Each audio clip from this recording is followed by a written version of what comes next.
सुमन की आत्मा भाग 5।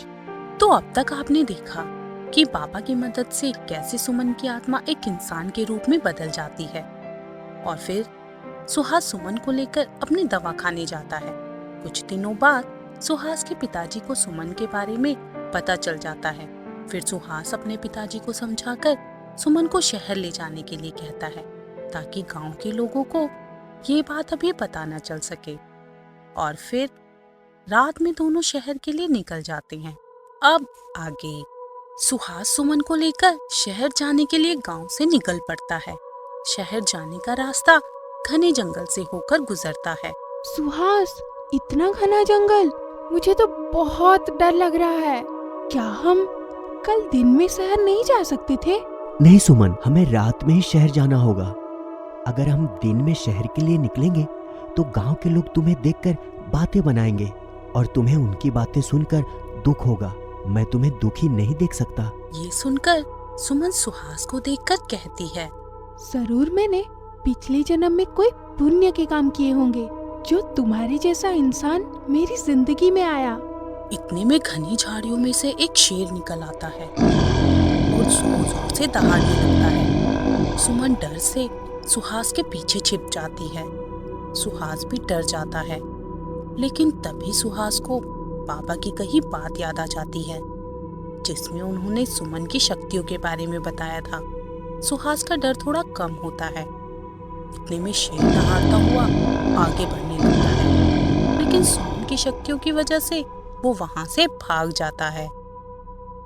सुमन, डरो मत, देखो, आंखें खोलो। अरे आंखें खोलकर तो देखो, शेर भाग गया है। अब हमें डरने की कोई जरूरत नहीं। अरे ये कैसे हो गया?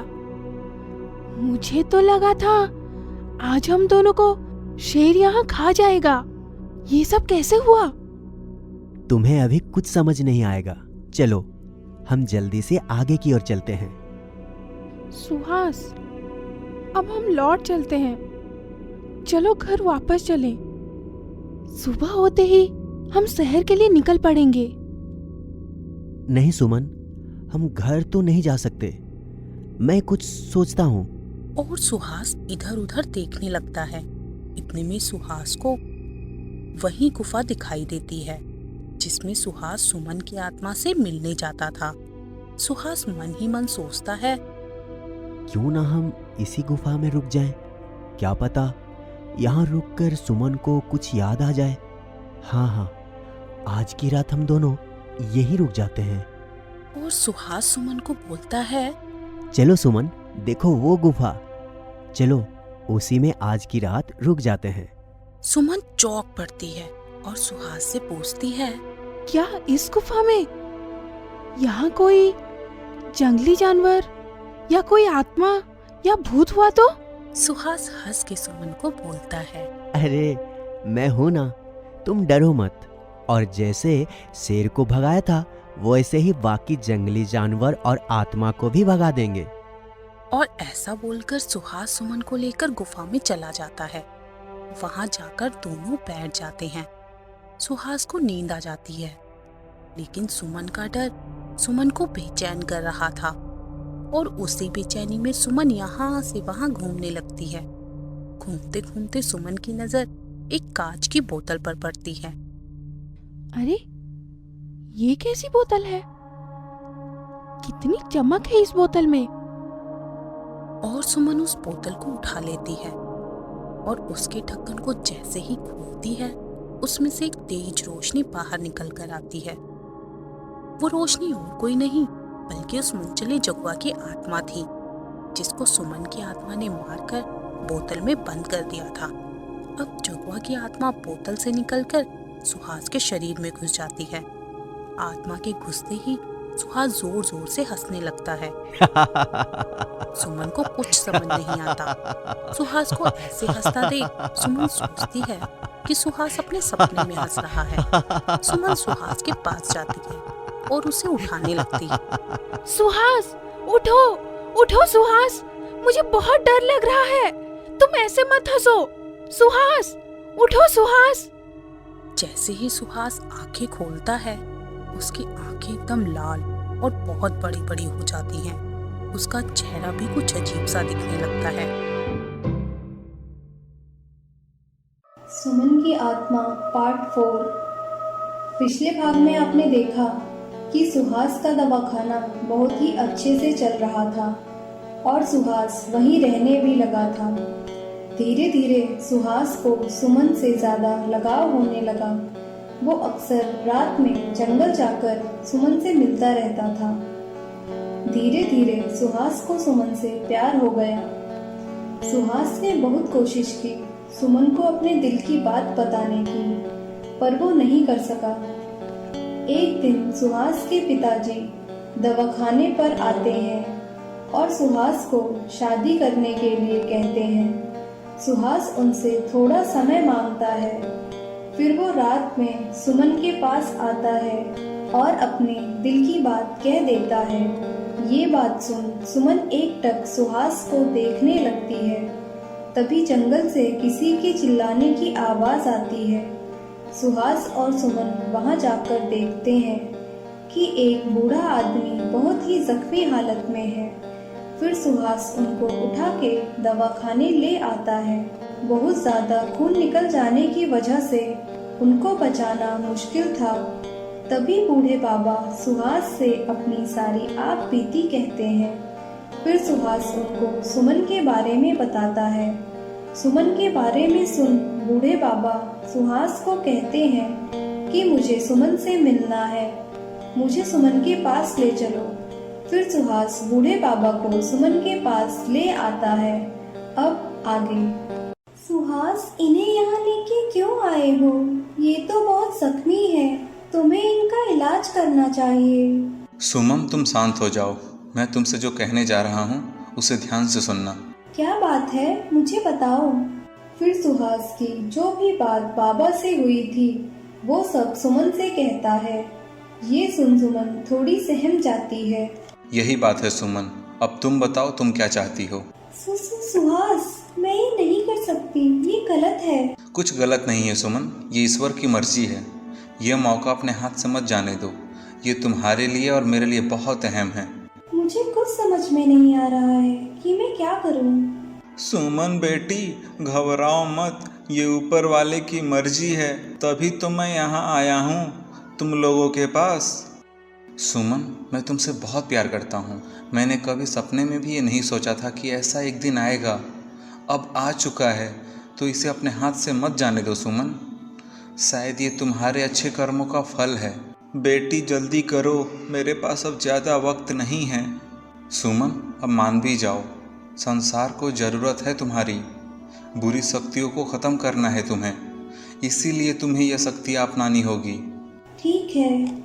जैसे ही सुमन राजी हो जाती है, बाबा के शरीर से एक चमकती हुई चीज बाहर निकलती है और सुमन के शरीर में प्रवेश कर लेती है। तभी अचानक से सुमन बेहोश होकर जमीन पे गिर जाती है। ये देख सुहास डर जाता है और झटपट सुमन के पास जाता है। सुमन, सुमन क्या हुआ? उठो, आंखें खोलो सुमन, क्या हुआ? हे भगवान, मैंने क्या कर दिया? मुझसे बहुत बड़ी गलती हो गई। उठो सुमन, अपनी आंखें खोलो। तभी वहाँ एक तेज रोशनी चमकती है और आवाज आती है। सुहास, तुम फिक्र मत करो, सुमन को कुछ नहीं हुआ है, वो बिल्कुल ठीक है। बस सुमन को आराम चाहिए। तुम इसे लेकर घर चले जाओ, थोड़े समय में ये बिल्कुल होश में आ जाएगी। और याद रहे, सुमन अभी अभी आत्मा से इंसान बनी है, तुम्हें इसका बहुत ख्याल रखना होगा। ठीक है बाबा। फिर सुहास सुमन को लेके दवाखाने आ जाता है और उसे बिस्तर पे लिटा देता है और एकटक सुमन को देखने लगता है। रात काफी हो चुकी थी। सुहास सो गया। सुबह हुई। सुहास सो रहा था। तभी अचानक सुमन होश में आ जाती है। सुमन सुहास को देख के बहुत खुश हो जाती है, लेकिन उसे कुछ पता नहीं रहता है कि पिछली रात क्या हुआ था। वो खुशी खुशी कमरे से बाहर जाती है।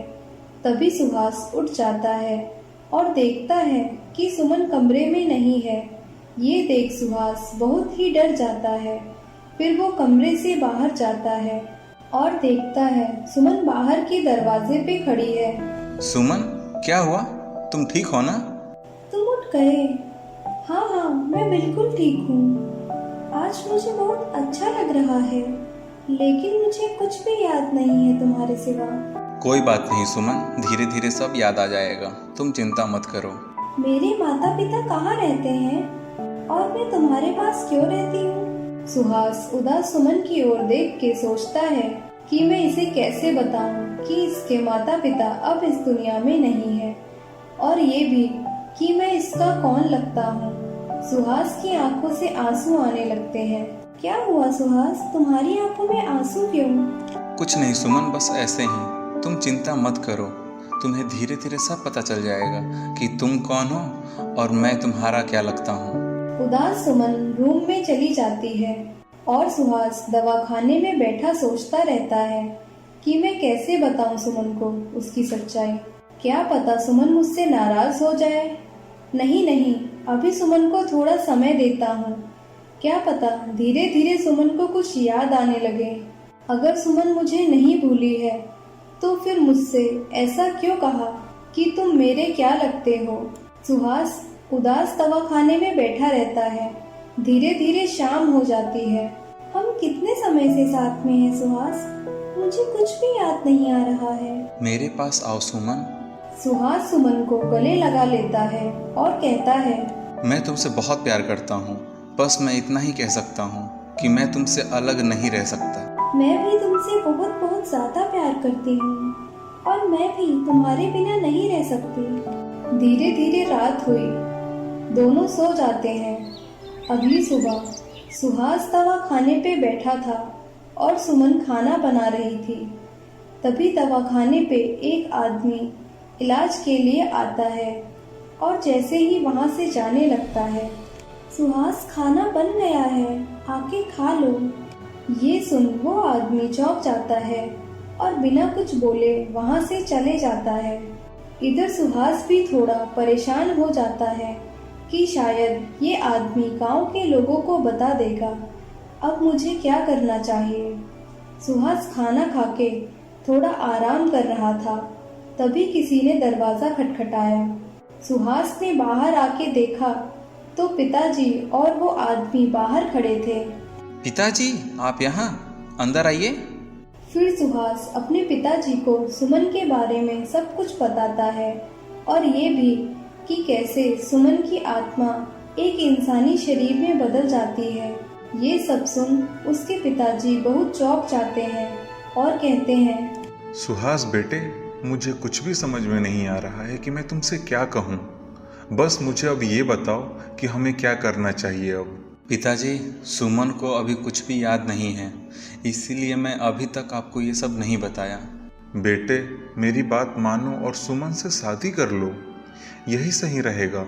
गांव के लोगों को भी इस बारे में बताना बहुत ज़रूरी है, नहीं तो गांव वाले क्या सोचेंगे हमारे बारे में। पिताजी, आप बिल्कुल सही कह रहे हैं, लेकिन मैं क्या सोच रहा हूँ, क्यों ना कुछ दिनों के लिए शहर चला जाऊँ, जिससे अभी गांव वालों को भी कुछ बात बतानी ना पड़े। ठीक कह रहे हो सुहास बेटे, थोड़े दिनों के लिए तुम दोनों कहीं अकेले चले जाओ, तुम दोनों के लिए सही रहेगा। ठीक है बेटे, जैसा तुमको सही लगे। ठीक है पिताजी, मैं आज ही रात शहर के लिए निकल जाऊंगा। ठीक है बेटे। ये सब बात सुमन सुन रही थी। जैसे ही पिताजी और वो आदमी वहाँ से जाते हैं, सुहास भी सुमन के पास जाता है। क्या हुआ सुमन, तुम इतने गुस्से में क्यों हो? बोले मत बनो सुहास, मैं तुम लोगों की बात सुन चुकी हूँ, इसलिए अब मैं यहाँ नहीं रह सकती और ना ही तुम मुझे जाने से रोकोगे। मैं सबसे पहले तुम्हें ये सब बताना चाहता था सुमन, लेकिन मुझे डर था कि कहीं तुम मुझसे नाराज ना हो जाओ।